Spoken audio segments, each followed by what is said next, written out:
So 17th of March in the world of Stephen King, happy St. Patrick's Day.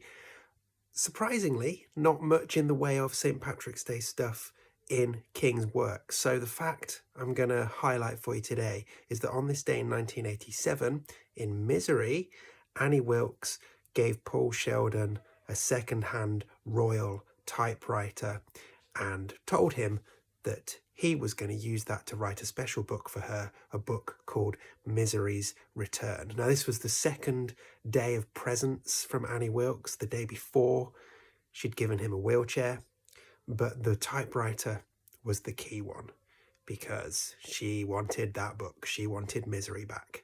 And she did that for Paul on this day in 1987. So happy St. Patrick's Day and happy 17th of March, constant readers.